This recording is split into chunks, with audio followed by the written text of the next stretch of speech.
نے اسمبلی میں کہا بابری مسجد کو شہید کرنے میں ہم بھی تھے.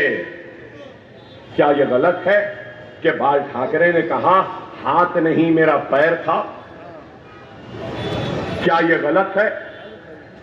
1992 اور 93 کے فسادات میں عزتوں کو عصمتوں کو لوٹنے والے کوئی اور نہیں شیو سینک تھے؟ کیا ہے یا نہیں؟ کیا بولنے کی بھی ہمت نہیں رہی آپ میں؟ کیا یہ لوگ نہیں تھے؟ کیا سری کرشنا کمیٹی نے نہیں کہا کہ عزتوں کو لوٹنے والے یہ لوگ تھے، عصمتوں کو لوٹنے والے یہ لوگ تھے، بستیوں کو جلانے والے یہ لوگ تھے؟ تو سوال یہ پیدا ہوتا ہے کہ مراٹھا اور مہاراشٹرا کا مسلمان رہزنوں کو اپنا رہبر کیسے سمجھنے لگا؟ لٹیروں کو ڈاکوؤں کو اپنا ہمدرد کیسے سمجھنے لگا؟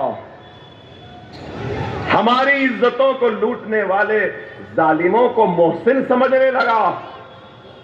اس وقت کا ظالم، اس وقت کا رہزن، اس وقت کا زانی، اس وقت کا ظالم آج کا محسن، آج کا ہمدرد نہیں ہو سکتا. سمجھو اس بات کو، سمجھو اس بات کو. وہ مسلمان جس کے سینے میں دوسرے مسلمان کے دکھ تکلیف کا احساس نہیں، وہ میری امت میں سے نہیں، رسول اللہ نے کہا.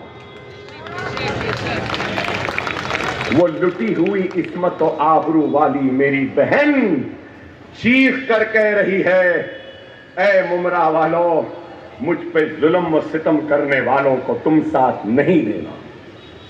کیا دو گے؟ بلقیس بانو کو ریپ کرنے والوں کو رہا کرنے والے کون؟ سمجھو، خدا را سمجھو. اپنی آواز، اپنی طاقت، اپنا اتحاد، اپنی جماعت، اپنا نمائندہ، تب ہی اپنے مسائل حل ہو سکتے ہیں. خدا را سمجھو، خدا را سمجھو. اور ابھی 2-3 منٹ ہیں، اگر آپ کی منظوری ہے، اگر آپ کی منظوری ہے تو میں ایک بات کہنا چاہتا ہوں آپ سے. میں اکبر الدین اویسی، مجلس اتحاد المسلمین کا رکن اسمبلی، اس مجمع میں، اس جلسے میں کھڑے ہو کر اس عوام کی منظوری چاہتا ہوں. اور ریاست مہاراشٹرا وہ ہندوستان کے وزیر اعظم اور ہندوستان کے سارے ذمہ داروں سے یہ مطالبہ کرتا ہوں، یہ مانگ رکھتا ہوں اور یہ کہتا ہوں کہ محمد رسول اللہ صلی اللہ علیہ وسلم کی شان میں گستاخی کرنے والے اس گستاخ کو پولیس فوراً گرفتار کرے، جیل میں ڈالے اور اس کو قانون کے مطابق سزا دے. کیا یہ میرا مطالبہ آپ کو قبول ہے؟ قبول ہے؟ قبول ہے؟ تو زوردار نعرہ لگاؤ، نعرہ تکبیر، نعرہ تکبیر، نعرہ تکبیر. Hindustan, Hindustan, Bharat, Bharat, India, India. آپ کا اتحاد زندہ باد. قربان جاؤں اس محبت پہ، اس اتحاد پہ. صدقے جاؤں اس جذبے ایمانی پر. خدا را میرے پیارے بھائیوں، 20 تاریخ کے دن مجلس کا نشان کیا ہے؟ کیا ہے؟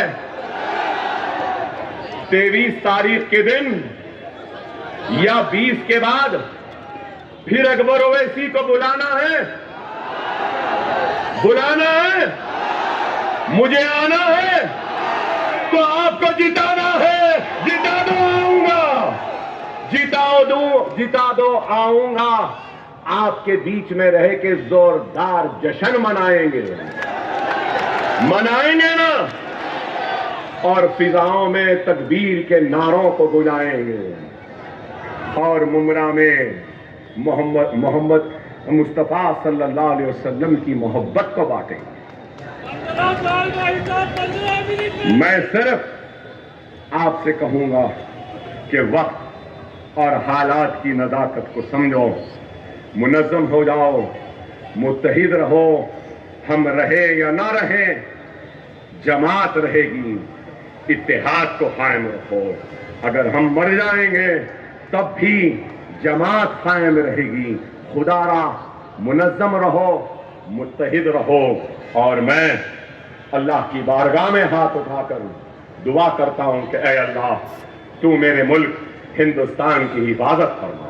اے اللہ وہ لوگ جو مذہب کے نام پہ نفرتیں بانٹ رہے ہیں، ہندو مسلم کو ڈرا رہے ہیں اور بانٹ رہے ہیں، مولا تم ان کو ان کے عزائم میں ناکام کر دے، ان کے منصوبوں میں ناکام کر دے۔ اے اللہ تو ہمارے ملک ہندوستان کی سرحدوں کی حفاظت فرما۔